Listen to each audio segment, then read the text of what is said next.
India and Maldives share close relationship, and we have seen high-level engagement. With me is the Foreign Minister of Maldives and a close friend of India. So welcome to WION. It's great to meet you again here in Delhi. And my first question to you is, how do you see Indian presidency of the G20 grouping, India taking a lead when it comes to being the voice of the global South? Well, when you talk about the Gs, be it G7, G20, or G77 for that matter, it denotes a specific club. It's a club of these countries. But when it came to G20 chair of India, the theme that Prime Minister Modi has chosen is one earth, one family, one future. It's not excluding anyone. Inclusivity is what clearly India has in mind. It wants to reach out and champion everyone. So we are very impressed. We are very grateful that India has not decided to let anyone out of this very important meeting that is taking place in India. What is your expectation from the Indian G20 presidency? It's for the first time that India is hosting such a large summit of the G20 groupings. But when it comes to India's focus area, as I just talked about and you also mentioned, it is being the voice of the global South. We hosted a summit as well in the month of January, which is feeding into Indian government's G20 presidency. So your expectation from the Indian presidency? It is, this important meeting is taking place in a very critical time in the aftermath of the COVID-19 pandemic, while a climate crisis ongoing, while an energy crisis ongoing. And all these crises are affecting and impacting the global South, especially the small island developing states like the Maldives and the LDCs. And we are confident that India will champion our cause. So now if we look at the global dynamics, there are geopolitical tensions, and Russia-Ukraine conflict is something that is being discussed in every capital. So how has it impacted your country? Because there are countries, almost major portion of the global South, being impacted by the high inflationary pressure. When you look at the Maldives, we are a small country, a country which is reliant on tourism. Travel industry is dependent on stability, on peace, security around the world. Russia is one of our largest source markets. Ukraine, we were receiving 4% of our arrivals from Ukraine. Any war, anywhere in the world is going to impact tourism and travel. And the soaring energy prices and food prices that is resulting from this conflict is affecting all the small islands, all the LDCs. The difficulty for us, small countries, is that the buffer area that we have, the reserves that countries have to combat any such hikes in prices is difficult to absorb. Whereas large countries would have that buffer that could absorb such impacts. But we don't. Small countries don't. And Maldives is no exception. But we are very happy that we have been able to, last year, reach the 2019 figures of arrivals in tourism. So this ongoing conflict has been part of the discourse everywhere, whether it's G20 or whether it's the United Nations. Do you think that somehow the divide between West and Russia is paralyzing institutions? We have seen the G20 as well, where it has been a divide between the 18 and the 2, that's Russia and China. So do you think that the divide is basically doing something not very positive for the global south, because the issues of the global south, it looks like, are getting submerged or drowned in the din between the West and Russia? It is important that we maintain the global discourse, looking at all the issues around the world. There are conflicts going around the world other than those in Europe.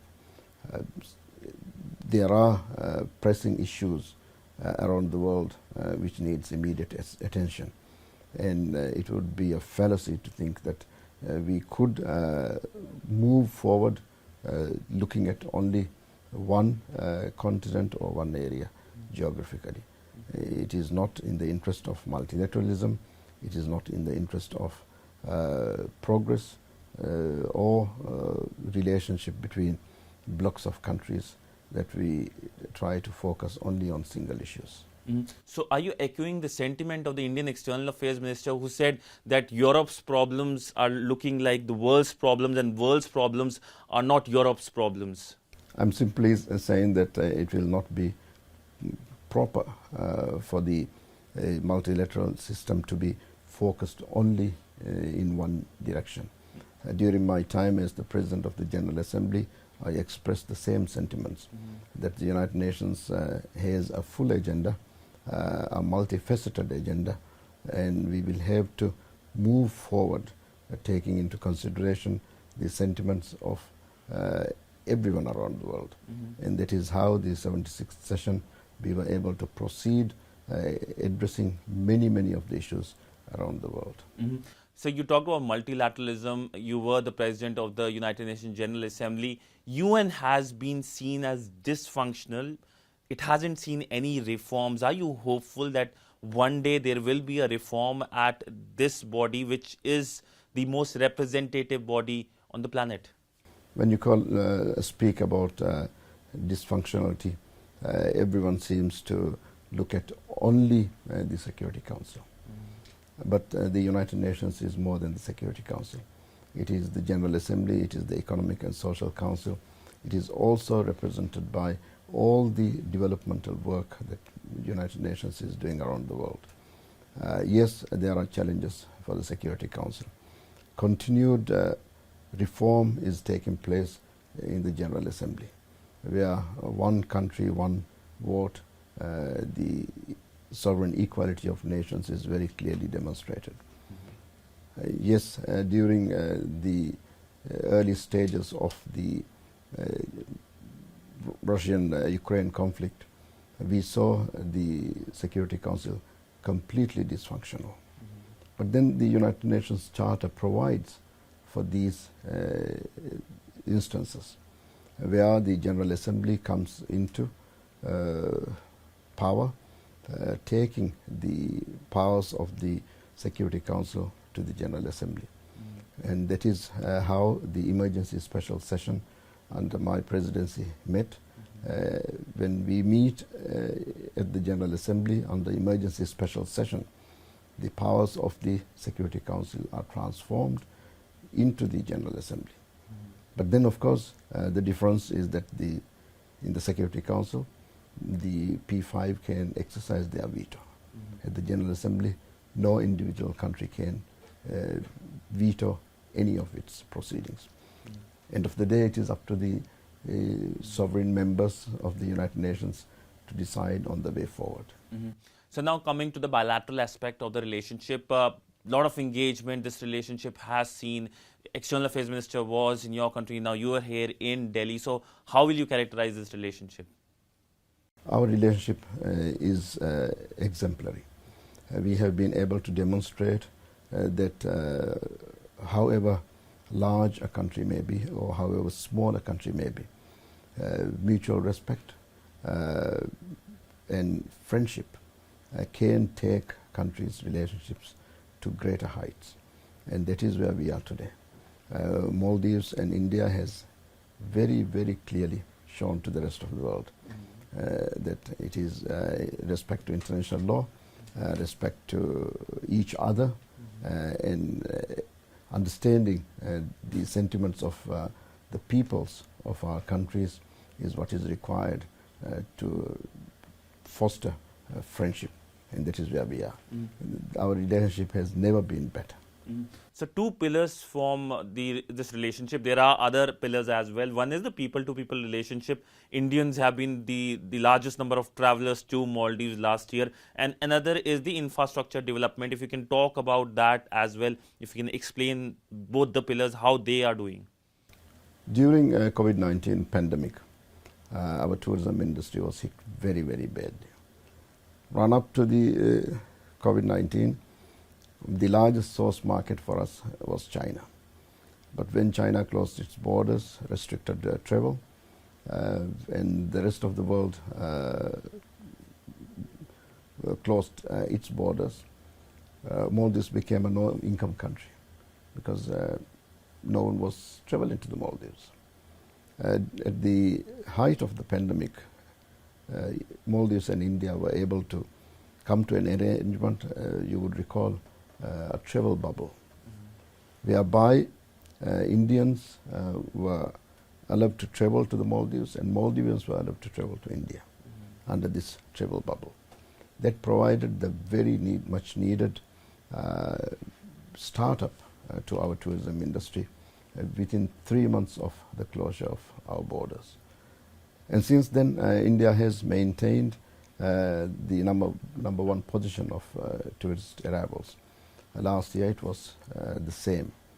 On the infrastructure development, some of the largest infrastructure development projects in the history of the Maldives is being undertaken by assistance from Indian Exim Bank.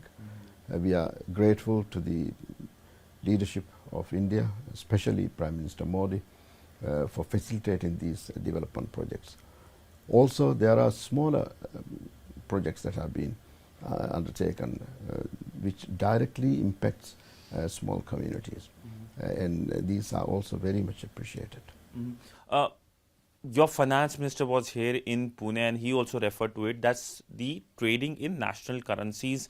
If you can give any update, is there this conversation, how this conversation is going forward? Because India is focusing a lot when it comes to its neighboring countries like Sri Lanka and others as well, beyond as well, to trade in national currencies. And what's your view on that? How much this idea is good for the people of two countries? Since you have already had a chat with our finance minister, there's little for me to add. He made a public comment in Pune. Yes, that is our position, and everything the finance minister says on financial issues, I say ditto.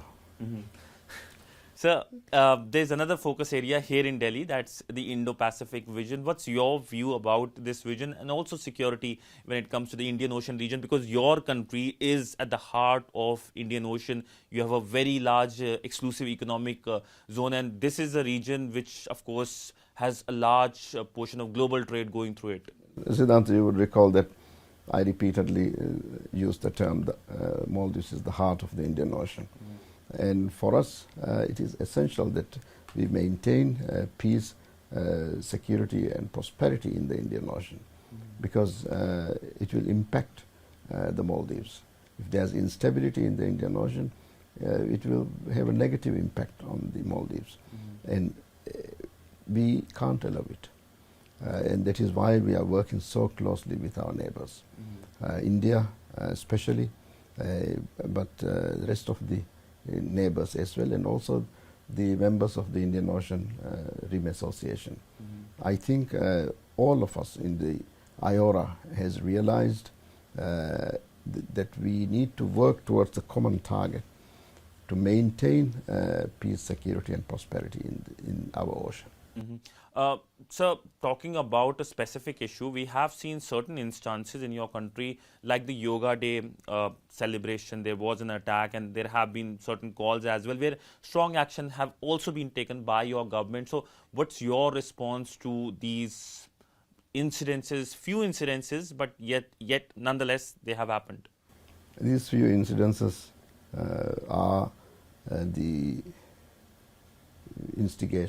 instigated by few people, parties in the political fray who have no policies. They have nothing to offer to the people. So they want to always ferment hate and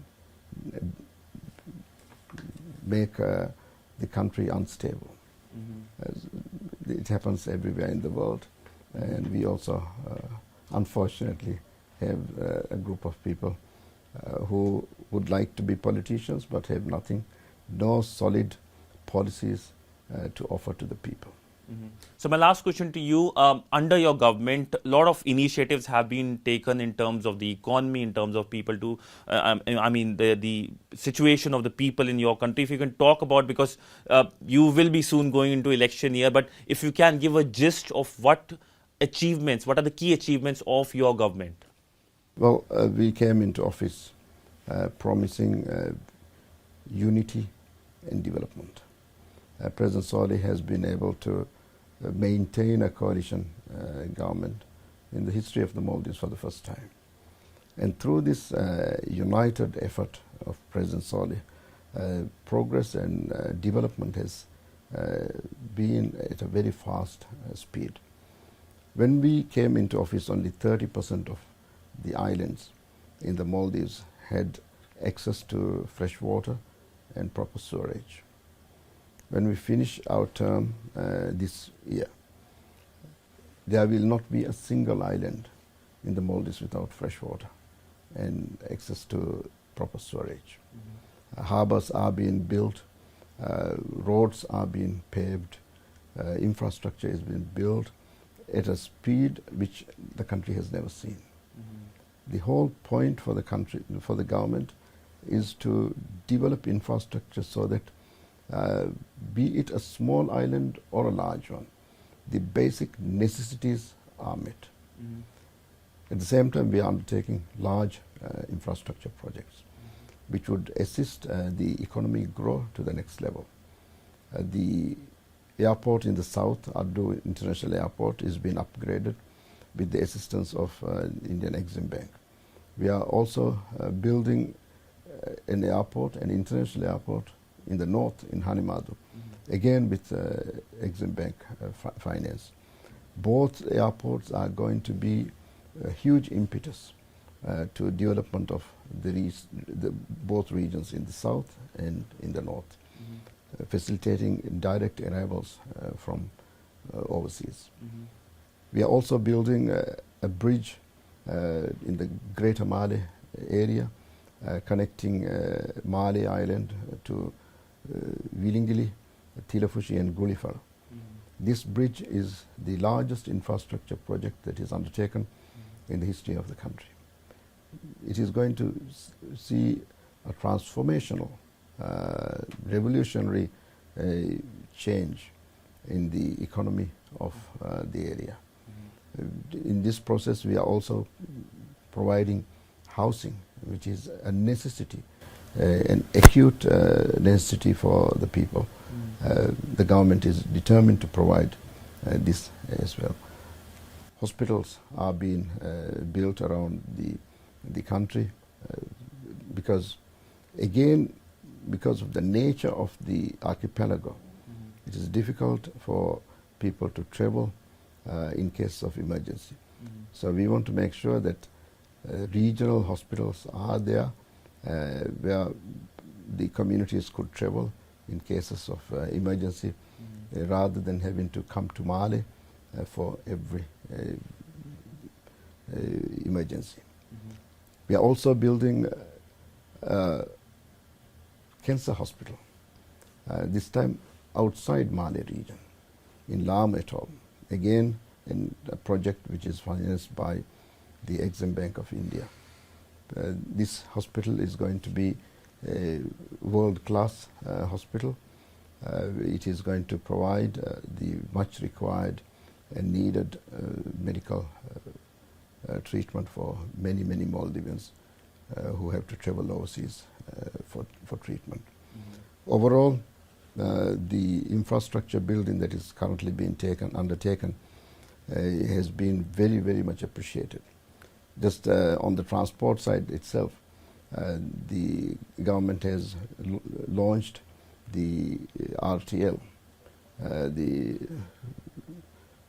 transport link, which connects all the islands in the north are now completed and connected.